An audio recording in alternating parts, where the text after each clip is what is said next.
नमस्कार बच्चों, आज हम व्याकरण पढ़ेंगे और व्याकरण में आज हम पढ़ेंगे लिंग, वचन और कारक। सबसे पहले हम लिंग के बारे में पढ़ेंगे। देखिए, जैसे कि उदाहरण दिया हुआ है, लड़का खेल रहा है, लड़की रस्सी कूद रही है। दशरथ अयोध्या के राजा थे, कौशल्या उनकी बड़ी रानी थी। तो इसमें क्या है, जो वर्ग में रंगीन शब्द हैं, वर्ग क में वो पुरुष जाति का बोध करा रहे हैं, तथा ख वर्ग में जो रंगीन शब्द हैं वो स्त्री जाति का बोध करा रहे हैं। तो हमें क्या इससे पता लगता है कि शब्द के जिस रूप से पुरुष या स्त्री जाति का पता चले उसे लिंग कहते हैं। तो लिंग शब्द का अर्थ होता है चिन्ह। प्राणियों में जो नर जाति के और कुछ मादा जाति के शब्द होते हैं, और इसी के आधार पर लिंग के दो भेद हैं। दो भेद कौन कौन से हैं? पुल्लिंग और स्त्रीलिंग। पुल्लिंग जिससे कि पुरुष जाति के लिए प्रयोग आने वाले शब्दों को पुल्लिंग कहते हैं, जैसे कि राजा, पिता, माता, लड़का, शेर आदि। और स्त्रीलिंग होता है स्त्री जाति के लिए प्रयोग में आने वाले शब्दों को स्त्रीलिंग कहते हैं, जैसे रानी, माता, मामी, लड़की, शेरनी आदि। अब हिंदी में पुल्लिंग से स्त्रीलिंग बनाने के कुछ नियम होते हैं, तो आइए उन्हें जानें। पहला है संज्ञा शब्दों में ई जोड़कर। ई जैसे देव है तो ई शब्द जोड़ के स्त्रीलिंग बन गया देवी। पुत्र है ई जोड़कर पुत्री। दूसरा है इया जोड़कर इया। कुत्ता कुतिया, गुड्डा गुड़िया। उसके बाद चौथा है इका जोड़कर इका। बालक बालिका। शिक्षक शिक्षिका। उसके बाद चौथा है आ जोड़कर सुत सुता, बाल बालक। कुछ शब्दों के रूप भिन्न होते हैं, उसमें किसी प्रकार का इस तरह नियम नहीं लगता, जैसे कि राजा, रानी, पिता, माता, बैल, गाय, भाई, बहन। अब ये तालिका दी हुई है, इसके अनुसार जो है आप इनको लिंग को याद कर सकते हो। लिंग की पहचान कैसे होती है कि प्राणीवाचक जो शब्द होते हैं उनमें लिंग की पहचान सरल होती है। कि सरल है, जैसे कि अगर बकरा बोलेंगे तो वो पुल्लिंग है, और बकरी बोलेंगे तो वो स्त्रीलिंग है। ठीक है। उसके बाद जो अप्राणीवाचक होते हैं उसमें क्या होता है कि लिंग की पहचान के लिए क्रिया को आधार माना जाता है कि क्रिया कैसी लगती है उसके साथ। जैसे अगर हम बोलते हैं रानी टहल रही थी, तो ये प्राणीवाचक है, हमें पता लग गया इससे। ठीक है। लेकिन दीवार बन गई, अब दीवार जो है अप्राणीवाचक है, लेकिन इसमें हम क्रिया के आधार पर इसको पहचान जाते हैं कि ये स्त्रीलिंग है, क्योंकि बन गई क्रिया स्त्रीलिंग की पहचान। उसके बाद दूसरा भाग आता है इसमें हमारा वचन। वचन में देखिए पुस्तक पुस्तकें, लड़का लड़के, टोपी टोपियाँ। तो इससे हमें क्या पता लगता है कि पुस्तक, लड़का, टोपी, इन शब्दों से एक ही संख्या का पता लगता है। लेकिन अगर हम बोलते हैं पुस्तकें, लड़के, टोपियाँ, तो इससे हमें इनके ज़्यादा, एक से ज़्यादा होने का पता लगता है, अनेक होने का पता लगता है। तो इससे हमें क्या पता लगता है कि शब्द के जिस रूप से उसके एक या अनेक होने का बोध होता है उसे हम वचन कहते हैं। वचन के भेद भी दो हैं, देखिए, एक वचन और बहुवचन। एक वचन जैसे कि घोड़ा दौड़ रहा है, लड़की पढ़ रही है। अब इससे हमें एक का पता लगता है कि संख्या एक है। तो संज्ञा शब्द के जिस रूप से एक संख्या का बोध होता है उसे हम एक वचन कहते हैं, जैसे कि लता, आम, तोता आदि।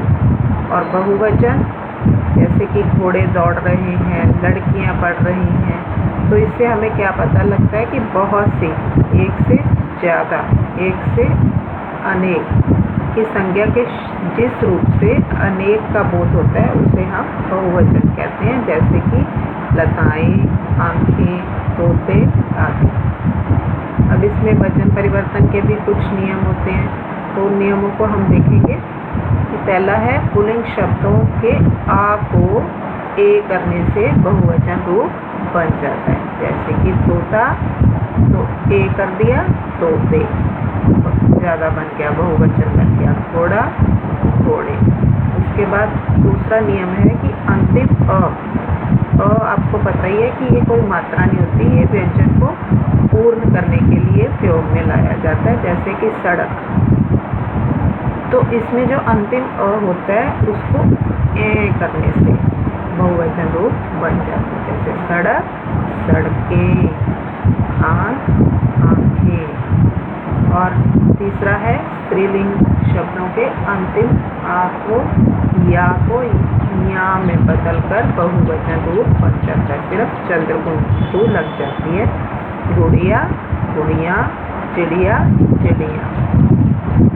उसके बाद इसका चौथा रूप है कि स्त्रीलिंग शब्दों के अंतिम आ को जो मात्रा है, कथा तो कथाएं, लता, लताएं। उसके बाद पांचवा है कि स्त्रीलिंग शब्दों के ई को, जब ई की मात्रा है, जैसे नदी, गली, तो उनको या में बदलकर बहुवचन रूप बन जाता है। और ये ध्यान रखना है कि जो ई है वो ई में बदल जाती है, छोटी मात्रा में। नदी, नदियाँ, गली, गलियाँ। और इसमें क्या नियम है कि आदर प्रदर्शन करने के लिए जब कोई हमारे से बड़ा है उसे हम आदर देने के लिए प्रायः बहुवचन क्रिया का प्रयोग करते हैं, जैसे कि पिताजी सो रहे हैं, दादाजी खाना खा रहे हैं। है तो हमारा एक वचन, लेकिन जो कि हमारे से बड़े हैं और उनका आदर देने के लिए हम उन्हें बहुवचन क्रिया का प्रयोग करते हैं। उसके बाद अगला है वचन की पहचान संज्ञा, सर्वनाम या क्रिया की सहायता से की जा सकती है, जैसे कि संज्ञा द्वारा नाली गंदी है, नालियाँ गंदी हैं, रूप बदल गया इसका। सर्वनाम कैसे कि मैं पढ़ रहा हूँ एक वचन, हम पढ़ रहे हैं बहुवचन। क्रिया द्वारा बालक सो रहा है एक वचन, बालक सो रहे हैं बहुवचन। अब यहाँ पे कुछ दिए हुए हैं, जैसे कि बेटा, बेटे, रस्सी, रस्सियाँ, तितली, तितलियाँ, तो इनको जो है आप याद कर सकते हो। उसके बाद इसका तीसरा भाग है कारक। कारक देखिए कैसे, उदाहरण विमला ने गीत गाया, बकरी के लिए चारा लाओ, गीता ने भाई को पत्र लिखा। अब इसका ख भाग देखिए, विमला के बाद कुछ नहीं है, विमला गीत गाया, बकरी कुछ नहीं है, बकरी चारा लाओ, गीता भाई पत्र लिखा। अब इससे हमें क्या पता लगता है कि जो क भाग के वाक्य हैं वो हमें उनका अर्थ अच्छी तरह से समझ आ रहा है, लेकिन जो ख वर्ग है इनमें चिन्हों को निकाल कर लिखा गया है, इसलिए ये वाक्य अधूरे हैं और हमें इनका अर्थ समझ नहीं आ रहा। तो इससे हमें क्या पता लगता है कि जब भी हमें किसी वाक्य का अर्थ अच्छी तरह से समझना है, ठीक तरह से समझना है, तो उसके लिए कुछ चिन्ह आवश्यक होते हैं, और ये ही जो है शब्दों का आपस में संबंध बताते हैं। तो इन्हें हम क्या कहते हैं, परसर्ग, परसर्ग कहते हैं। तो संज्ञा या सर्वनाम का वह रूप जिससे वाक्य के अन्य शब्दों के साथ संबंध का बोध होता है उसे हम कारक कहते हैं। कारक के 8 भेद होते हैं, देखिए 8 कारक हैं, जैसे कि कर्ता कारक, ने, राजेश ने खीर खाई। कर्म कारक, को, काम को करने वाला, मोहन ने रवि को पीटा। करण कारक, से और के द्वारा, ये चिन्ह इनके और वाक्य में प्रयोग किस किस प्रकार से हो रहा है ये आपको ध्यान से समझे।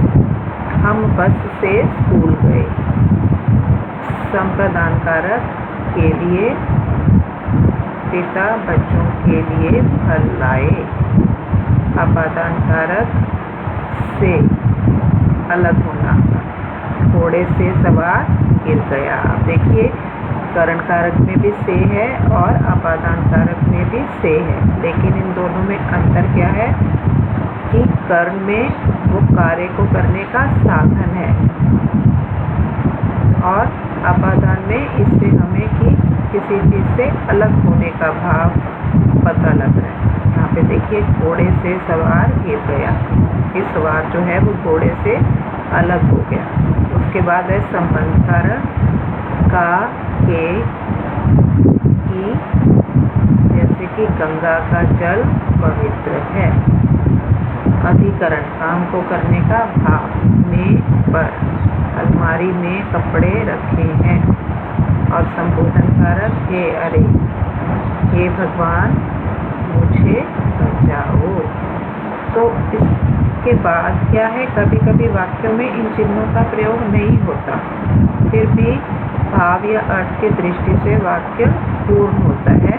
कर्ता कारक ने का प्रयोग केवल भूतकाल की क्रिया के साथ ही होता है, वर्तमान तथा भविष्य काल की क्रिया के साथ नहीं होता। जैसे कि राम ने पाठ पढ़ा, अब यहाँ पे ने जो है क्योंकि भूतकाल की क्रिया है, इसके साथ हमने ने लगाया। लेकिन अब देखिए वर्तमान में राम पाठ पढ़ता है, वर्तमान क्रिया है, ठीक है। और उसके बाद राम पाठ पढ़ेगा, भविष्य काल की क्रिया है। तो ये हमें इसका अभी अंतर समझ आ गया। तो आज हमने लिंग, वचन और कारक के बारे में पढ़ा है। तो आशा है आपको ये सारा कुछ अच्छी तरह समझ आ गया होगा। अब अगले किसी अन्य पाठ के साथ फिर उपस्थित होंगे। धन्यवाद।